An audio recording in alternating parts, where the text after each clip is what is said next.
Merkel Media. This was all circulating around the base that a giant had been killed, but no one was supposed to talk about it. I saw 3 long, bony fingers reach up underneath the door, curl up to grab it, and then disappear. When he came over to me, dude, he slithered over to me. And this giant comes out of the cave and they're all frozen. And he starts running and firing at this giant. Well, the giant moves. He's got a spear in one hand and he's running really fast and spears Dan and holds him up like this. Somebody yells, shoot him in the face, shoot him in the face. They basically decapitate him. Got closer. When he got about 15 yards away from me, I raised that 12 gauge and I blowed his head off. I feel something pulling at my leg, and I look over and there are 2 small gray entities pulling at me. And they're literally, I'm getting pulled off the bed. I reached my hand into this bush and I touched air. Couldn't breathe and I couldn't move because I know I'm seeing a monster. Show, everybody. You're listening to The Confessionals. I am your host, Tony Merkel. Thank you for being here. If you've had an encounter or a story you'd like to share with me on the show, go ahead and shoot me an email. My email address is theconfessionalspodcast@gmail.com. That's theconfessionalspodcast@gmail.com. Or go to the website, theconfessionalspodcast.com, hit the connection section, and you can reach me that way as well. Either way works for me. Just get a hold of me. Now let's get into the Art Bell iTunes 5-star rating and review shoutouts. If you go to iTunes and leave a 5-star rating and review, you get a shout out on the following week's show. And this week's shoutouts is Cow Dude USA, Spirit Charmer, McMain, Jen DeLynn, Mad Mike 435, GD Andrews, Merrill Ficker, 77's Fan, Montana 77, Early Bourbon, Solus Gin, D Stog 53, Eden's Edge Podcast, Gonzo 101, Michelle G 85, Michelle Cav 8, Nana 25 is Life, Lucky 1A, Subway 83, and Donnell MCE from Ireland. Thank you very much for doing that, guys. Going to iTunes and leaving that 5-star rating and review. It helps the show out a ton with recognition on iTunes, and I really do appreciate it. Now, let's get into the Patreon shoutouts. This past Sunday, we did the Patrons Only show where we brought back on Tony Rodriguez from episode 91, and that was a great interview with him. In fact, he actually promised to come back on again for a second time for patrons. Really cool stuff. So here's the Patreon shoutout for this week. Rebecca T, Shirley M, Andrew S, Steve K, Dustin M, Montezuma B, Sarah E, Laura H, Chad J, Gary L, Alyssa P, and Danielle T. Thank you very much for going to patreon.com/theconfessionals and signing up to help support the show through Patreon. It means a lot to me, and I really do appreciate it. If any of you guys want to be part of the secret group, just go to facebook.com/TB Merkel and friend request me. And once we're friends, I can actually add you to the secret group. So go ahead and do that if that's interest to you. So this week we have Scott coming on, and Scott is actually a really good friend of mine, and he comes on to share a lot of different experiences he's had in the Allegheny National Forest in Pennsylvania, including Bigfoot experiences and just a lot of paranormal experiences. This is a very good conversation me and Scott had that you guys are really going to enjoy. He talks about a lot of different stuff, including a portal vortex that appeared before him, and he was not the only one that saw this. So sit back and relax. Okay, tonight I have a great guest coming on, and it's actually one of my good friends here. Scott, how you doing, man? I'm doing well. How are you today, Tony? I'm doing good, man. So you're somebody that kind of blew my mind when I first met you because I remember we were at the Ohio Bigfoot Conference, and I was sitting at the table with you. We're eating dinner, getting to know you and stuff, and you openly talked about the weird stuff when it comes to Bigfoot, and not many people at that time I had come across were willing to do that. And it kind of caught me off guard and stuff. I was like, wow, this guy just is very open about some of these odd experiences that he's had out in the woods. And I I'm really excited about having you on tonight to talk about your experiences. These are things that you're very upfront and honest with people, and you just tell people this is what I experienced, and make of it what you will. And so most of these experiences you had were in the Allegheny National Forest, right? Absolutely, yeah, or very, very near to the Allegheny National Forest in the Oil City, Franklin area, tying us to the forest right around there. They're so thick, and it's just I've camped up there for over 25 years. I'm 34, so I've spent a lot of time up there during my life, and I think that has a lot to do with the experiences we have. Actually, for some strange reason, I just kind of feel that in my heart. Yeah, and I kind of agree with you, and I think people will see what you're talking about as you tell some of your stories tonight. Instead of going from beginning to end, I know you've had a lot of different stories and stuff that you could share. I'm going to get you started on one, and then from there, we'll just see how things develop and stuff. So let's just start off with the whole Vortex thing you just saw in the woods not too long ago, a few weeks ago. I actually referenced it on the think tank that we did.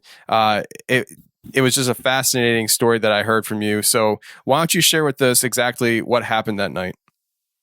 All right. It was I still really can't believe we saw what we saw, but there was 4 of us that were kind of going on a night hike. Actually, Brian, there was 5 of us, and Brian went on a hike with us. The Brian I'm referencing. I don't know if that's cool to. Anyway, we went for a hike, and it was just dead in that side of the forest. We had no experiences. We probably hiked a mile deep from our campsite, which is already in the dead center of the Allegheny National Forest. And it was really dead, and we got back to camp, and we were trying to regroup. And, then the 4 of us decided, hey, we're going to go hike up the hill and go see what's going on up there. And I don't know what it was. I just kind of sensed like we were being watched from that area all weekend. So we hiked up there, and we're hiking up, and the guys are kind of following me, and I kind of felt like I hit an electrical fence, like, boom, all right, stop. I look at my friend Charlie, and his hair is literally standing on end like he's got an afro going on, and he normally doesn't have an afro. And it was insane. Like, all of our hairs are standing on our necks. All of our hairs are standing on our arms. And my friend Jeff tears right past us and starts hiking up the hill.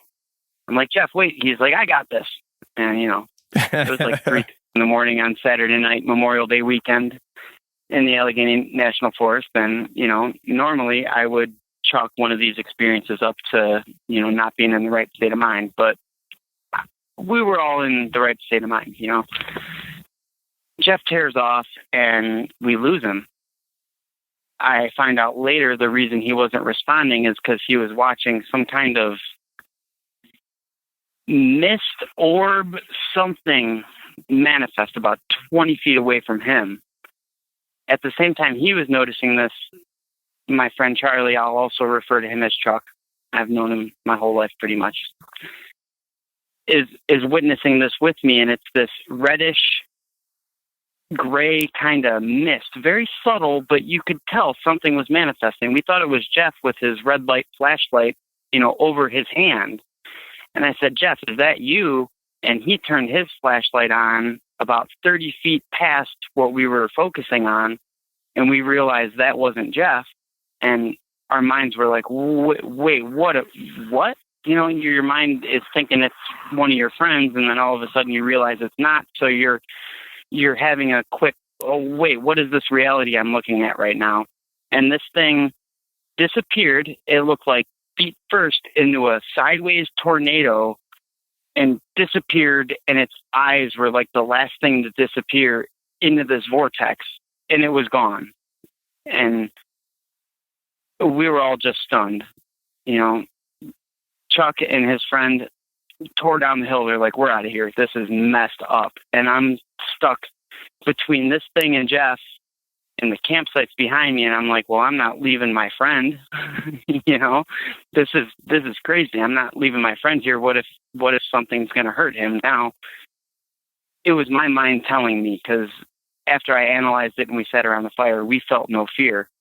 But I finally hiked up, got Jeff, and literally we almost walked hand in hand back down the hill, and we felt like we were being escorted from each side and behind us back down the hill to our campsite because we had got, I don't even know. I don't know why it happened the way it did, but that's what we saw. And I sent you those pictures to say, hey, this is kind of like what I saw. And we've all confirmed this is what we saw. And I have no idea what the heck it was, but it was something. It looked like the Scooby-Doo eyes in the beginning of the Scooby-Doo cartoon when they're coming out of that little spiraling vortex type deal. It was the craziest thing I've ever experienced in my life. I have no clue what it was, but I know it was real, and I know 3 out of the 4 of us saw it and experienced it, and our hair was standing on the end of our, just on end everywhere. It was crazy. It's giving me goosebumps thinking about it right now, to tell you the truth. Like, it's not making me feel uneasy, but it's making me happy to talk about it because it was crazy. Yeah, no, I can't imagine seeing something like that in the woods. Now, what you're saying is that there was a face within this mist that you first saw, right? Absolutely. It was, I couldn't tell you because I thought it was Jeff. I thought it was my friend. So my mind was trying to picture Jeff there. So once I realized it wasn't him, it was already almost gone. Like, that's kind of how fast it happened. Okay. If that makes sense. Yeah. And so this face that you saw in the mist, then it goes into the vortex or it becomes a vortex? It disappeared into the vortex, almost as if it manifested a portal to disappear into. As outlandish and ridiculous as that sounds, we probably just lost a bunch of listeners for me using that word. Oh, well. So basically what you're saying is you saw this mist, and what color was the mist again? I can't remember. It was reddish gray? It was like reddish gray, pink. You know, if I went to Home Depot or Lowe's and looked at the color swatches, I could probably find the exact color, you know? But It was reddish gray. Gotcha. Almost like a peach red brick. It's so hard to describe. It was so, I don't know, it was stunning. I mean, it was breathtaking. It was just like, wait a minute, that's not my friend and that's something else manifesting in the middle of the woods. Wait, what is going on right now? And then it was gone. Okay. So I remember that specifically being my thought process. Like, wait, what just happened? And I turned around and the other guys were already running away. So what color was this vortex? What color was the vortex? It was the same color as that. I think that's what we saw. And then right at the end, it looked like there was a face disappearing into that vortex. Cause I feel like it realized it had been had, like we had seen it. And then when Jeff shined his flashlight actually down towards us, he shined it right at that thing, and it made whatever it was go away. It was mind-boggling. Yeah. I can only explain what I saw because I have no idea what had happened. Like, so how large was this vortex? I mean, was it the size of like a head, or was it something that was, maybe the size of a car? It was, if I had to estimate, maybe 30 inches wide. And It was about 4.5 feet off the ground. Because I remember being able to reference where Jeff was on the hill and where I'd seen this thing, and it was not much bigger than he was. Just in relation, and he was uphill, but, this thing, he was probably 50 feet away from us, and this thing was in between us. So you see this vortex and everything, but did you hear anything? Like during this, you're seeing this, were you able to hear it at all, or was it just silent? I heard nothing. I mean, we heard a few little, like, stick cracks or breaks, but we chalked that up to maybe being a chipmunk or something like that. Just... Okay. We heard nothing to know that there was something around. The only way that I felt I knew something was around was because my hair was standing on end. Like, it was, I mean, I just sensed the energy was different. There was some kind of strange energy. It just felt like I'd just been electrocuted almost. Okay. Yeah, I mean, it's one of those things, man. Like, it's really weird and fascinating at the same time because, I'm trying to think here, like, what could be happening, for that to happen. And, is it something to do with Bigfoot? Is it because it's a haunted forest? Is it a haunted forest? Is there a possibility that there's some kind of military type stuff going on? I know that Pennsylvania is rumored to have a deep underground military base somewhere in Pennsylvania. And if you're going to have one of those, I would think that maybe a good spot would be the National Forest, because the National Forest takes up like 1/8 of the state. It's huge. And yeah, it is massive. And it's all federal property. And so if you're going to do something like that, I always wondered if there is something going on in that forest military wise with the government or whatever. And if that's the case, are they playing with things that, we don't have the technology to do? Is that something that you saw? I don't know. Did you get a sense that this was a very supernatural event, or do you think that it could have been maybe some kind of military operation? I feel that it has more to do with like natural ley lines of the earth and the natural network of the way energy and frequency travels through the planet. And there's certain areas where those forces are stronger than others. And this, I feel, could be because if what I saw was created by a human or man, like, I didn't get that feeling at all. I got the feeling that I was in the presence of something way different. I don't, but I could be wrong. I mean, like I said, I don't claim to know what the heck's going on with this. I just claim to be completely 100% honest about what I've seen and experienced, and we can talk about it, because that's the only way we're going to really figure this out, is if we're actually open to what's happening to us and we're willing to talk about it, because I don't know that many people would be willing to talk about what had happened, because, I mean, just on that specific experience, and I probably have another dozen similar experiences to that, which is like, how could this be happening, Yeah. And just the fact that,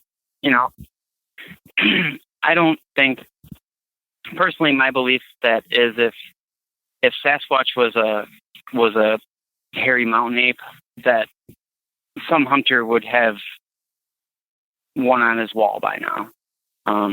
I mean, that I firmly believe in that. My little brother is an avid hunter. His father was an avid hunter.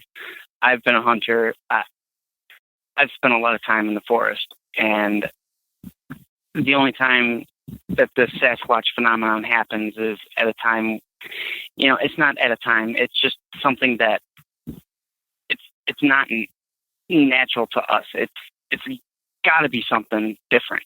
I don't know what that different is. I feel like it can be flesh and blood, but I also feel like it's got to be able to do something different, or somebody would have taken one out by now. I just firmly believe that. I really do. And maybe I'm out of date on my stories and stuff, but as far as I know, nobody's ever brought one to light. So I just, there's a lot of skilled hunters out there that are very good at what they do.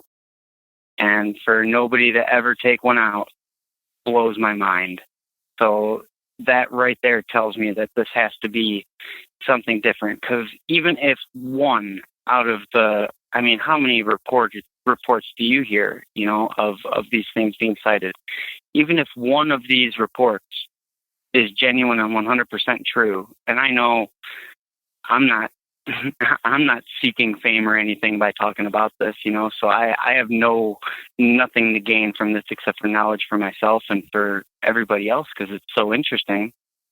It's got to be real. It's out there. There's something out there. So I love the opportunity to talk about this, so maybe we can figure out what the heck it is. Like you said, maybe it's a spirit. Maybe it's a haunting. Who knows? But it'd be pretty crazy if it was a hairy ape man haunting things. So I feel like it's something much better than a haunting. Maybe it's, I feel blessed to have had the experiences I do, if that's the right word, because it changed my life for the better. It really did. It put me around people and made me believe in things that I didn't even know could exist. Just it's been a really good thing. So I just don't even know where to go from there. Yeah, no, it's fine. That's where I'm at. Yeah, so along those lines and stuff, I mean, I've heard stories of people taking these things out. The problem with these stories is nobody's ever been able to produce a body. So if you can't produce a body, it's just a story. And or even a finger. Right. But I mean, here's the thing. I mean, like if you listen to my Think Tank episode that I did with the guys, you would hear me talking about the possibility of this thing being coming from possible supernatural origins. So if these things are a remnant of Nephilim type creatures, then it's not so much of a stretch in my mind to think that these things actually might have some type of abilities that aren't natural to flesh and blood creatures because they were created by supernatural entities. And if that's the case, then for me, it's like everything would fall in line so perfectly if I could just prove that one thing. Because, I mean, people talking about seeing these things cloak and that they hear them, but they can't see them and all this different stuff. But at the same time, you hear people say that it's very physical. That I had a guy on my show once say that he actually reached into a berry bush and touched this thing when he was a kid. Like he was picking berries and he didn't know it was in there. It's like these things at the same time are physical. And so it's like, what is it? And so it's just very curious. We have a story that you and I kind of went through together and stuff the first time we met in the Salt Fork State Park. Yeah. Are you one of the guys that did see the lights in the forest, or are you one of the guys that didn't see the lights? I was standing right with you, and I absolutely saw the same thing you saw. And that was the first time that I ever saw anything, but it was not the last time I ever saw anything like that. I have seen those kind of just floaty lights in the forest numerous times now. And I've actually been flashed by something that was in the forest. Like they were trying to get my attention with that same type of light. So if you want to talk about that, that'd be great. Yeah, let's go into that and stuff. Let's just keep it PG rated. Don't talk about the flashing. No, I'm just kidding. Oh no, it was a flashing of light.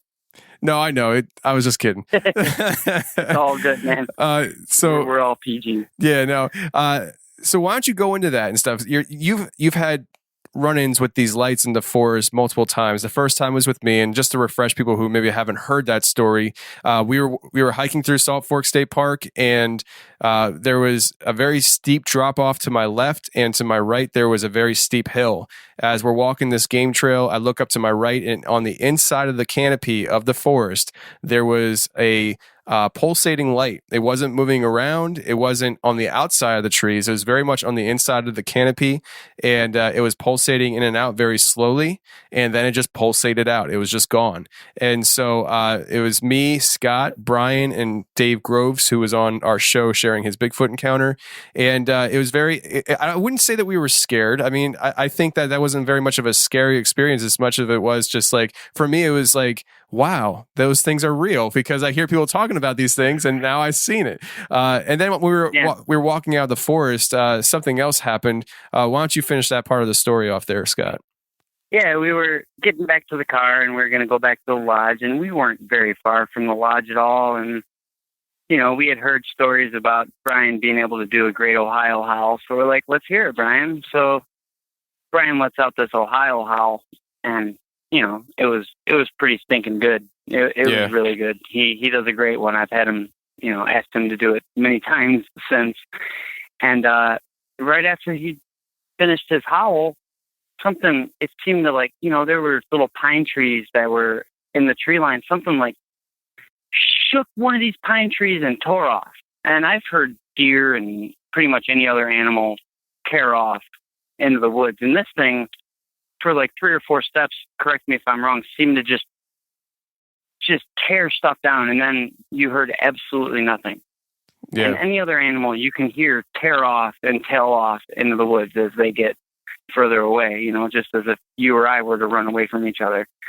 But this thing, it was like 4 steps and gone.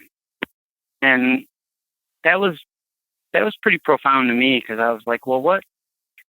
Unless somebody from the lodge was there and messing with us, which very well could have been happening, there was something else. And what makes me think that is because of that pulsating light we saw. There was something with us. And, I think certain people attract these things because I think they are beings of energy or something different that we don't quite understand yet. And that was pretty awesome, man. So I've also seen these lights at the campsite where I camp in the Allegheny National Forest, and I've also seen them right in Oil City. And it's odd. Sometimes it just seems like the forest comes alive with these lights. And it seems weird. I'm probably going to lose some more listeners here by saying, like, when my friend used to play his flute in the forest, it seems like these lights were attracted to us. And I know Dave Groves talks about that exact thing happening. You can maybe tell the stories another time, but it seems like when people play these native or handmade or homemade instruments and just play, these things are attracted to it. And, so I was with Brian, and actually October for my birthday, we went out to Oil City to go visit a friend. And we went to their little site where they've had lots of encounters. And I think Dave talks about this area also. They were playing the flute, and these orbs just started like rising in the forest. And there was multiples. I couldn't even tell you how many, but they just seemed to be like, just, doing their thing. I can't even explain what they were doing, but there was multiple lights just kind of dancing in the forest as my friend was playing his flute. And it was odd. And then his wife started singing, and she has a pretty voice, and it just seemed like even more were coming out. So I was wondering if maybe just the music does something to our brains and makes us see those things, or if those were things that are really there, because, Brian and I agreed that we were watching this happen. So we were just trying to determine what it was causing that to happen, because it was just, it was so euphoric. It was just, hey, I'm in the middle of the forest. The air smells great. The stars are out, and I'm listening to this beautiful flute being played and this beautiful singing, and I'm happy. So I'm seeing this, or is something else happy to hear this too, and they want to hear more? What's going on here? So I'm always open to the human element of this whole thing, to where we might not actually be seeing what we think we're seeing, or I'm open to that. So that's some things I've seen. And then we were sitting around the campfire, and I was smoking an electronic cigarette at the time. So like it lit up white at the end every time I would take a puff off of it. So every time I'd vape, the light would light up white. And I'm sitting there, and I'm looking up into the forest, and where we camp, we're in the low area, and there's a ridge on both sides of us. So up on the top of the ridge, it looked like an airplane light flashing me. And it flashed, and then it went to the left side of the tree it was behind, flashed a light again, and came back to the right side of the tree and flashed. So it was like something was looking on either side of the tree, and those lights were happening again. And I was with a BFRO researcher at the time, who will remain anonymous. And I said, "Did you see that?" "Well, yeah, I think I saw that." Well, about 15, 20 minutes later, the same thing happened from a little different area in the forest. And the same thing. It was, light flash, light flash, left side of the tree, light flash, right side of the tree, light flash. And what was that? And this BFRO researcher saw that at this time and was like, "All right, I saw that. That was pretty crazy." So we don't know what that was. When I went up there the next morning to see where those lights were coming from, it was a tree that had fallen into the crotch of another tree and was about 40 feet up. And that's where the lights were coming from. So I was like, I wouldn't be able to climb up there. I don't know what would be up there, because I always try to say, hey, that could be some person messing with me, or that could be, just a person being goofy or whatever. But I mean, where those lights were coming from, somebody would have a lot of effort into putting themselves in that position just to fool with us. So I'm not sure what happened there, but that was another cool experience.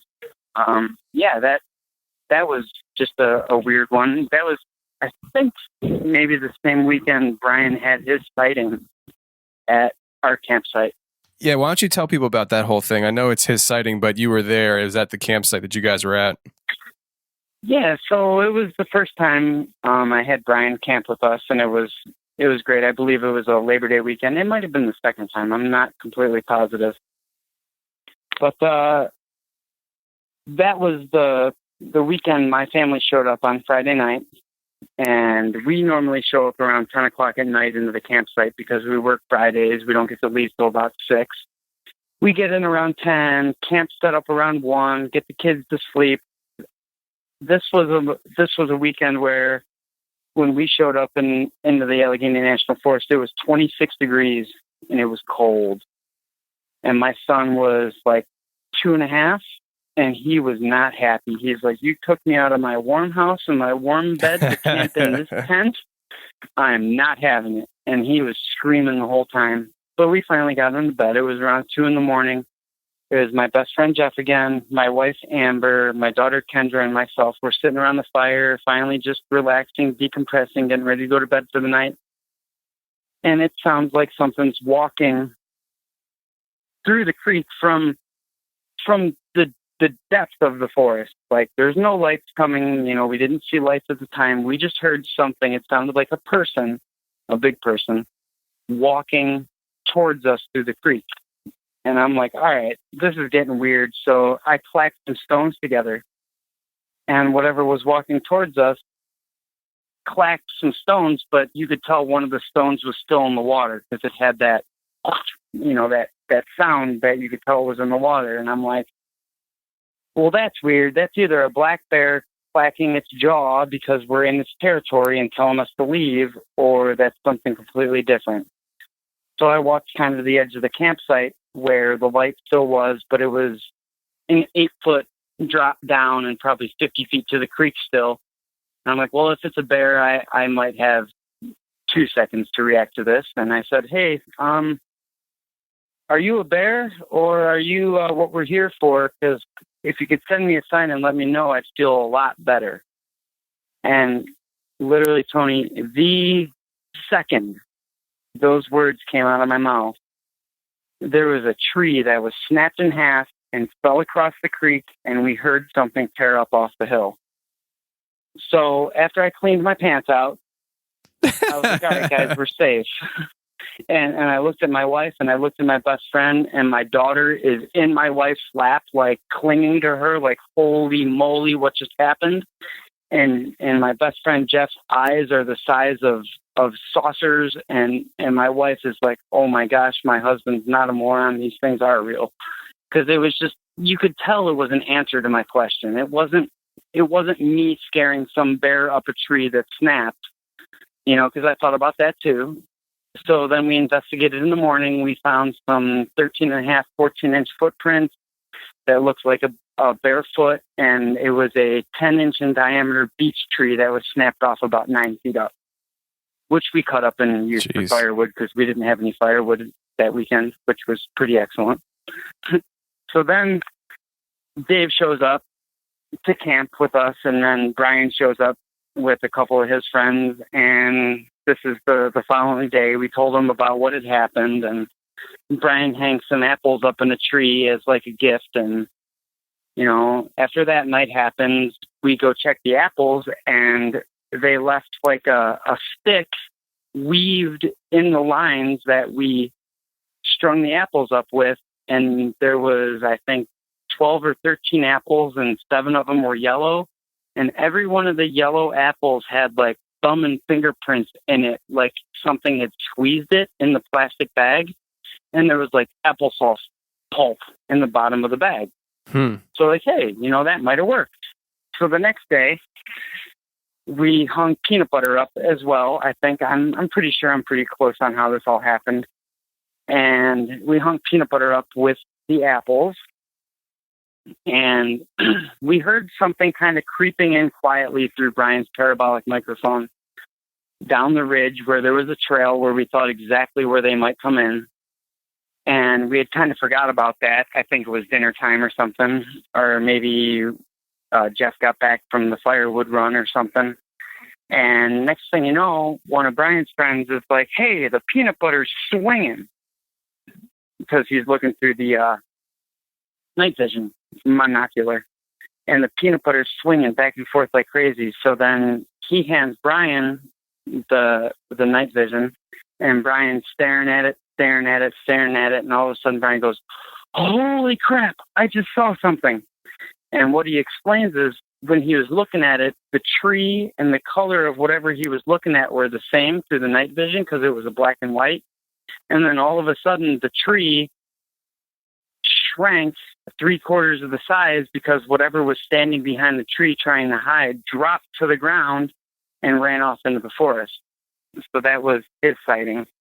And when we investigated that whole situation later, the next morning, we found footprints.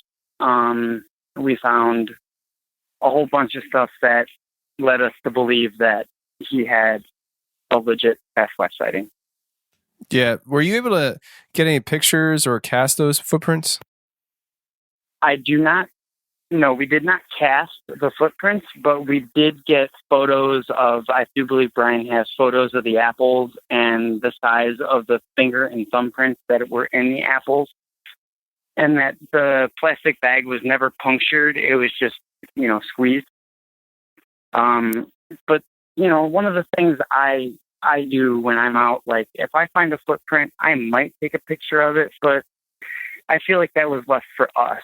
And I try to be as respectful as possible because not everybody really needs to know that these things are out there. And that's my opinion. I try to be as respectful to them because, be hidden as long as they have been, there has to be a reason. So I try to kind of leave what I find in the forest, what I find, there. And if I find trash or rubbish, I'll clean that up. But I try to leave those things behind, which I know a lot of researchers are like, what do you mean you found hundreds of footprints and never casted one? Well, yeah, I don't know. Something tells me in my heart to leave them. So no disrespect or anything to anybody that does cast them. That's cool, but that's just my stance on it. And I seem to get pretty constant results as long as people are present in the campsite, but I don't like to bring that home. I go there for a special reason. Yeah, and that's my stance on it. Yeah, and you've had success doing it that way. I mean, none of us really know what these things are and stuff, and who knows? Maybe they respect the fact that you're not taking the footprint. I've heard that talked about before. And if I remember correctly, Jamie and Jenny they operate with a very similar philosophy, don't they? Yes, but I mean they do cast it because they believe that they're leaving that for us to help teach others, which I totally respect and love. Jamie and Jenny, they are absolutely some of my most favorite people on the face of this planet. Yeah, no doubt. I love those guys, and they've helped. My daughter Kendra, she'll be 10 in August. We go out and visit them as much as possible and go do check out their research area, and my gosh, some of their evidence is just. Some of the stuff they found and some of their stories are just mind-blowing. It's awesome talking to them, and they make you feel comfortable, and that's what it's all about. We're not going to figure this out by fighting with each other because I don't believe the same thing you believe. I mean, I don't know what really to believe, to tell you the truth in this thing. I just know that we're experiencing amazing things, and there's got to be a reason for it. I don't believe in coincidences either. So. Right. That's another one to throw out there. You know, I feel like we're all, some reason, whatever this is just amazing enough to know who to show itself to, I guess, in a way. I don't know. I'm really deep about it, man. No, it's fine. It's fine. It hasn't shown itself to me yet, and that's the frustrating thing. Because, you know, I was going out a lot with my buddy Don, and I think it was the first time he went out without me, but he went with somebody else. So it was like the first time he goes out there, he has this huge experience. He didn't see it, but it was like, it was right there. It wasn't far away. It was yelling at them, and it was like this big experience. And I'm like, dang it, I missed it, you know? And sometimes I just wonder if it's just not in my cards. It's just maybe not in my cards. I don't know. But I'll tell you what, you guys have so many different experiences out there, and I know you guys have repeatedly invited me out. If I ever go out there and nothing happens, then I'll know it's me. I'll know it's me.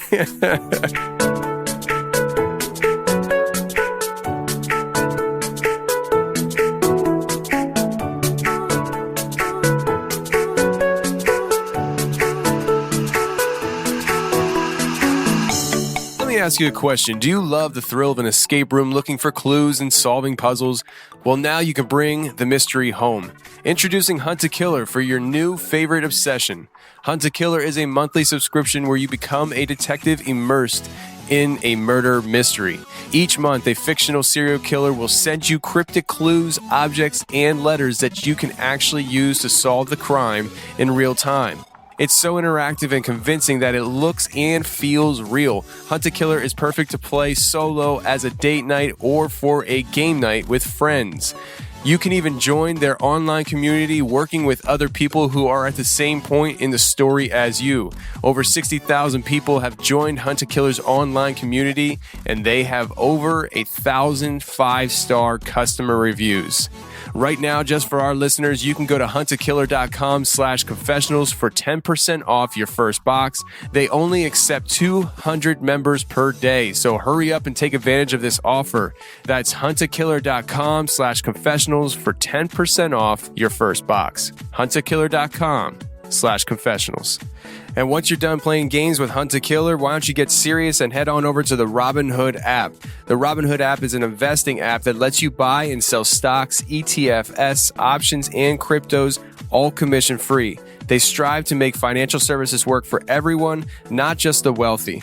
It's a non-intimidating way for stock-in newcomers to invest for the first time with true confidence. Other brokerages charge up to $10 for every trade, but Robinhood doesn't charge commission fees, trade stocks, and keep all your profits. It's an easy-to-understand thing. Just 4 taps on your phone and you're trading away. It's a fantastic opportunity for you to learn how to invest and build your portfolio. Discover new stocks and trade favorite companies with personalized newsfeed. It's a really intuitive app. And right now, Robinhood is giving listeners a free stock like Apple, Ford, or Sprint to help build your portfolio. Sign up at confessionals.robinhood.com. That's confessionals.robinhood.com. And before we get back to the show, I just want to talk to you guys about Graveyard Tales. You guys know I like talking about podcasts that I come across that I do enjoy, and Graveyard Tales is one of them. Graveyard Tales podcast, the hosts Adam and Matt take deep dives into history of haunted places, cryptid encounters, and mysteries. They make it feel like you're just sitting down with friends, discussing the mysteries and having a few laughs. Matt and Adam want the Graveyard to be a place where people feel comfortable sharing their stories. Find them anywhere you get your podcasts and on Facebook, Twitter, and Instagram. Join their Facebook group to interact with them and all the awesome members of the Graveyard.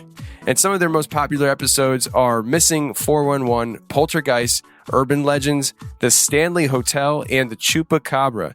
Definitely check out Graveyard Tales podcast anywhere you get a podcast.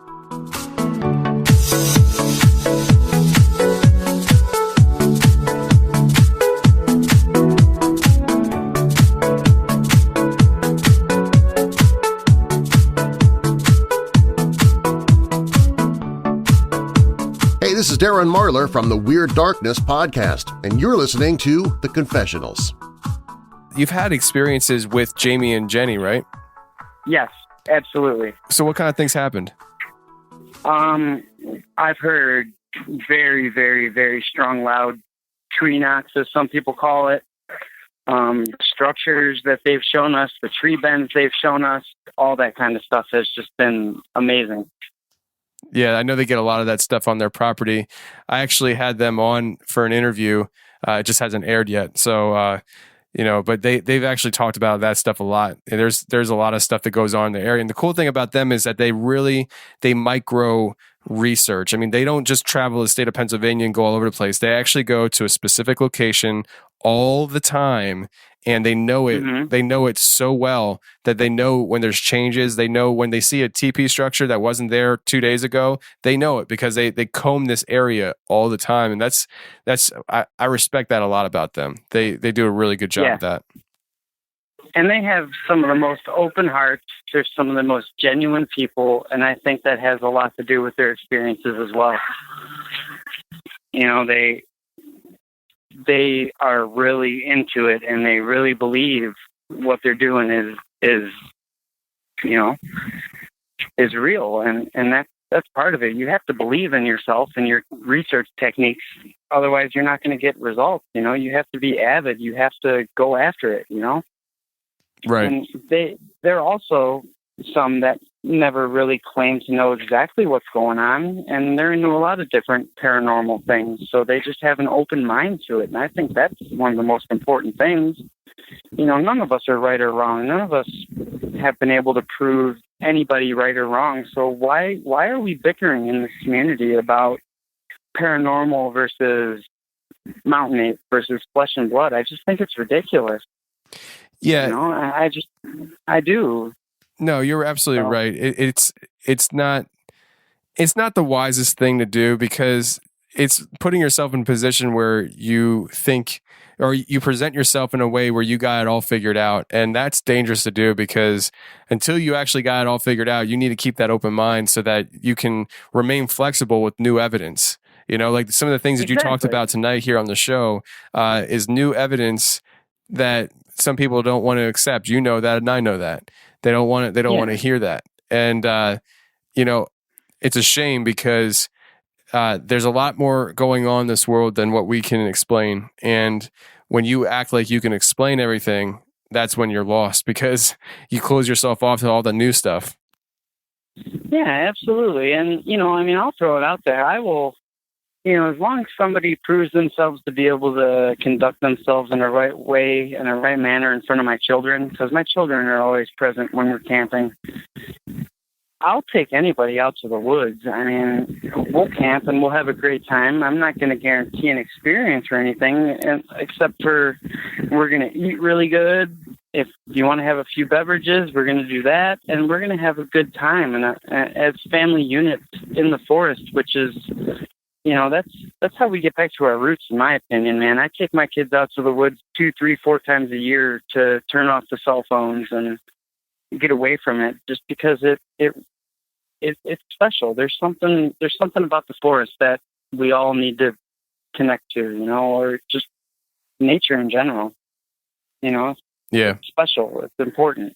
So it's important to my family. And like I said, the offer's there. People know how to find me or get in touch with me. I have no problem inviting new people into the woods, as long as, we know somebody mutual that can vouch for you being a good person. I'm not scared to invite people out to the woods. Maybe we'll get an experience. Maybe we won't. But chances are, if you have an open mind and an open heart, which is really 2 completely different things, I have pretty good confidence that you will. You just can't put yourself into the box. As I remember, there was a conversation I heard you have with somebody where, you put yourself into a box, and then you're in that box, and that's the only thing you can deal with is what's in that box, instead of having an open mind and being able to experience everything, or everything that is there. It's good to have an open mind, I 100% agree with you. So it's really cool. There's, let's see.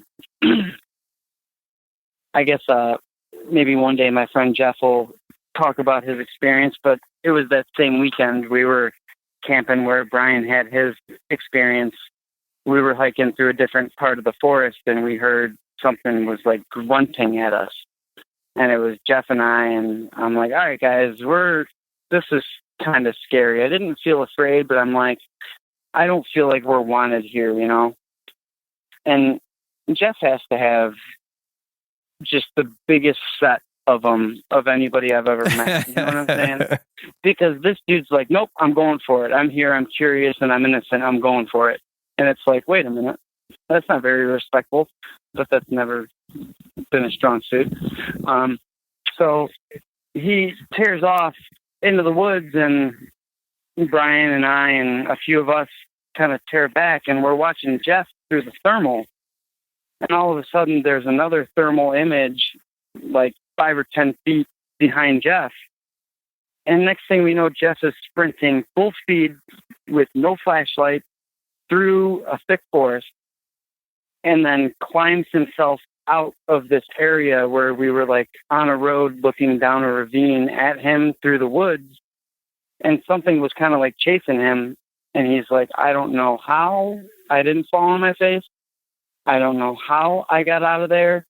I felt like something was breathing on my neck, and it wanted me out of there. And I was like, well, you know, I was trying to tell you that 10 minutes ago. And you went and had that kind of experience. And I also feel like, you know, they could have hurt him very badly, very easily, but they didn't. And I've never felt fear when I'm in the presence of them. So I don't think they really have the intention of hurting us humans. I really don't. Because if they did, man, we wouldn't stand a chance. The speed that they move with, and just being able to step behind the tree and disappear, which is things I've seen. And it's just, I think they want to connect with us and show us that there's something that we should be doing that we're not, maybe, you know, like living in congruence with the earth. I hope that was the right use of that word, but sure. I just feel like there's a message they're trying to send by showing themselves to us, and maybe it's the togetherness. Maybe it's working together. Maybe we're capable of something that we don't quite know that we're capable of, and they're trying to show us that. I just don't know. I'm curious, and I will continue to be going up to the forest to experience these things, and just for the simple fact that I love the forest. But I don't know. I hope one day I do. You know? No, I get it, man. I often tell people that I really reserve myself to the idea that I'm probably never going to get the answers that I want in this life about what these things are, and even just the paranormal stuff that I cover on the show. There's just so much mystery, and really nobody has a clue, you know? So we're just kind of taking shots in the dark. You know, before we kind of wrap this thing up here, man, have you ever, I know Dave Groves dealt with being zapped once, and I didn't know if that was with you or if that was with different guys being zapped, you know, like infrasound almost. That was in the same location in Oil City with the same people that I had visited with Brian back in October. And I've had some extremely profound experiences with them where I actually saw what I believe was maybe even the same individual gray Bigfoot of Carbondale, PA. Really? In Oil City. Like, you know, the one that Dave has the photograph of where you can see, you know, from Oil City. I believe I've seen that creature myself with my own two eyes, hiking through the snow. You know, it was like 18 inches of snow. It was in February. I was, my little brother owns a boutique. So, one of the people that we visit makes, little woodworking things that my brother would sell at his boutique. So we went out to go pick up some of those, and he's like, you want to go see the research area? It's been pretty active. So we went. I saw a couple 21-inch long footprints in the snow. Wow. Yeah, dude. Like, and you could even feel the dermal ridges in the ice because whatever it was foot was so hot when it hit the snow. It was probably a foot deep of snow. I think this was like 2014, 2015, maybe 2013. I don't know. You could feel the dermal ridges of whatever it was foot, which was mind-boggling to me. This was one of my very first experiences. We had response wood knocks. We heard grunts. We heard an Ohio howl. That was just amazing. We were almost playing peekaboo with one behind the tree because you would see its eye come out from behind the tree and you'd see the head, and it looked like it was maybe a juvenile, maybe only 6 feet tall. But its head was just massive, and it would like peek out from behind this tree and look at us, and we'd flash our red light flashlight at it, and it would blink its eye back at us. It was crazy. And the offer is always there, man. You with your son and stuff, you guys can always come out to our campground. It's a very, very, very family friendly place. We're good people. We all love it. So I'm just throwing that out there too. For sure, man. And I definitely want to get out there and stuff with you guys. I know I am making some plans later this summer and stuff to possibly go out that way. If I do, I'll keep in touch with you. And I would like to get the whole crew together. You, Dave, Jamie and Jenny, and anybody else you guys think would be fun to have out and stuff, and just kind of all go out there and enjoy each other's company. I think we're really on the right track here. I mean, I really appreciate what you've done for the community and you sticking your neck out there to talk to people like me that are open to talking about whatever it is I've experienced with an unbiased point of view. It's special. You're really helping the community out by doing what you're doing. And I can't tell you how much I appreciate it and how much it means to me to know you as a friend and to be able to share my experiences on your show, man. That means the world to me. So I just want to thank you in front of everybody. Oh man, thanks for those kind words, man. I really appreciate it.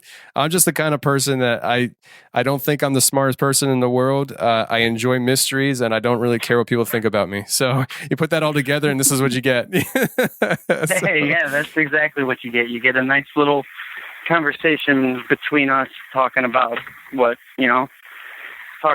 we think's going on, but we really have no real answers. I mean, we have theories, and that's a good thing to have, but we don't have answers. But I feel like we're on the right page and we're on the right track, and I feel like we will have some answers in our lifetime, because we're going to go get those answers. We're not, I'm not stopping, and I'm learning things. And I was there when Jamie got those recordings on the IC recorder. My little 8-year-old daughter was asking questions to the forest, and the forest was answering it via this IC recorder. Yeah.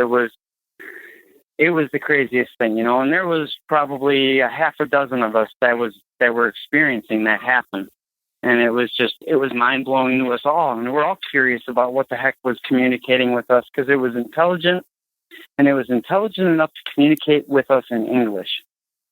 So is that IC recorder able to pick up the frequency that our thoughts are on? Was that recorder replaying back to us our thoughts, or was it replaying back to us something that the forest was telling us? You know what I'm saying? That's kind of where my mind's at with that, because our thoughts are energy. Our thoughts are frequency. Our mind does create thoughts. And it does create vibrations. So maybe that recorder is able to pick up people's thoughts. Maybe that's part of the mind reading technology, or maybe this Sasquatch phenomenon is able to read our minds via the frequency or vibration that our thoughts create. That's kind of been a theory of mine that I'm glad that I finally just got out there right now. So, what I always say is thoughts are energy. Keep it positive. Absolutely. I couldn't agree more, man.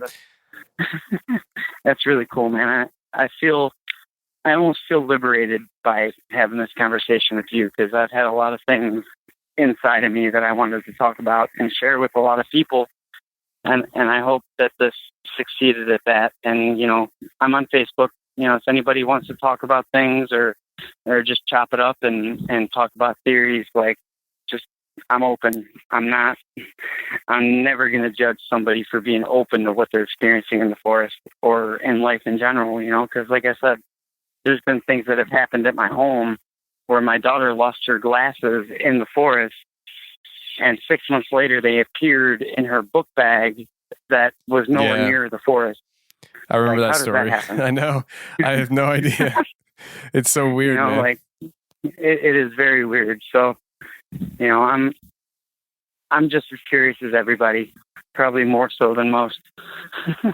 No, absolutely, man. Well, I'll tell you what, Scott, I think we're going to get rolling here. And I think that if you are open to it, maybe we can have you back on another time, maybe for a patron show where we can kind of have the patrons call in and have some dialogue with you, because I know you got a lot of opinions and thoughts and stuff. That would be amazing.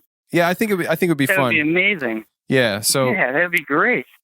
Let's do that. We'll work that out down the road and stuff. But you know, I just wanted to say thanks so much for coming on the show, man. I really appreciate it.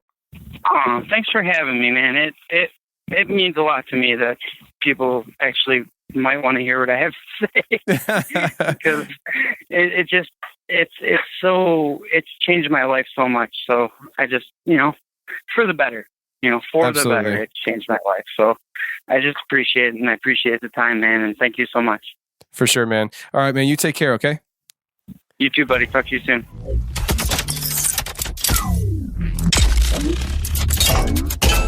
Well, that's the show, everybody. I really hope you enjoyed it. And if you did enjoy it, there are 3 things you can do to help support the show. 1, go to iTunes, leave a 5-star rating and review. 2, go to patreon.com/theconfessionals. That's patreon.com/theconfessionals, and sign up to become a patron to help support the show. And 3, you can go ahead and share the link to the show that you're listening to right now around social media. That will help expose the show to an audience that didn't know about the show beforehand. And until next week, friends, stay safe, take care, and remember, the truth will set you free, but first it will piss you off. Hey, thanks for watching The Confessionals on YouTube. If you like what you heard, hit the subscribe button, hit the share button, and hit the like button.